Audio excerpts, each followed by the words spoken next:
कल Asia cup में Bharat versus Pakistan का हाई वोल्टेज मैच खेला गया था, जिसमें भारत की ऐतिहासिक जीत दर्ज की गई। लेकिन एशिया कप में पाकिस्तान के खिलाफ भारत की भव्य जीत के बावजूद भी पूरे भारत देश में जश्न का माहौल फीका रहा। वडोदरा के मांडवी इलाके से ये दृश्य सामने आ रहे हैं, जहां पर भी कल रात को जश्न का माहौल फीका ही देखने मिला। दरअसल जब भी भारत और पाकिस्तान के बीच में मुकाबला आयोजित होता है और भारत की भव्य जीत होती है, तब वडोदरा के मांडवी समेत के कई इलाकों में जीत का शानदार जश्न मनाया जाता है।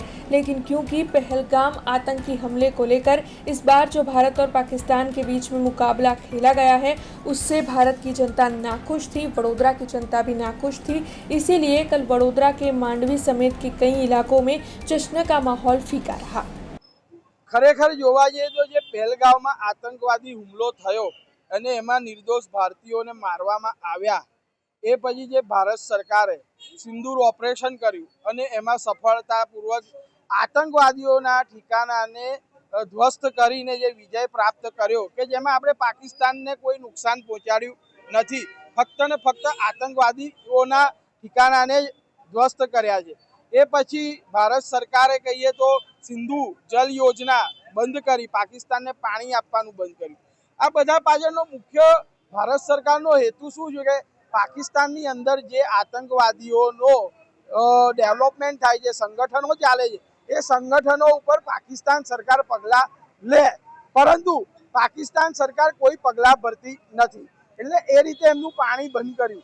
તો આમ જોવા જઈએ તો ભારત સરકારે જે આ મેચનું આયોજન માટે પરમિશન આપી, એ એક મોટું મન રાખીને આપી છે, ખેલદિલીની ભાવનાથી આપી છે કે ભાઈ સંબંધો સુધરે।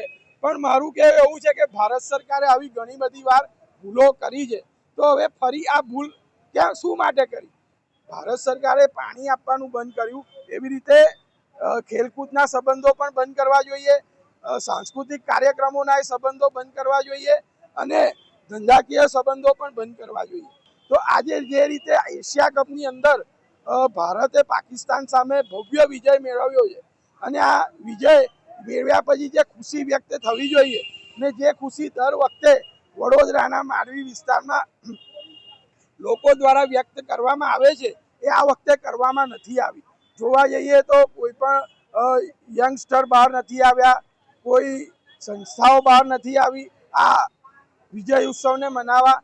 એનું મુખ્ય કારણ એ જ છે કે જે પહેલગામમાં આતંકવાદી હુમલો થયો અને એમાં જે નિર્દોષ ભારતીયો મર્યા, ત્યાર પછી આ મેચનું આયોજન જે થયું એ વડોદરાની પ્રજાએ ઇનડાયરેક્ટ રીતે નકાર્યું છે, કારણ કે ભારત જીત્યા પછી પણ વડોદરાની પ્રજા એની ખુશી વ્યક્ત કરવા આજે જે વિસ્તારમાં કાયમ આવીને આનંદ વ્યક્ત કરતી હોય, એ વિસ્તાર ખાલી છે। हमसे जुड़े रहने के लिए हमारे YouTube चैनल को सब्सक्राइब करें और नई वीडियो की नोटिफिकेशन के लिए बेल आइकॉन को दबाएं।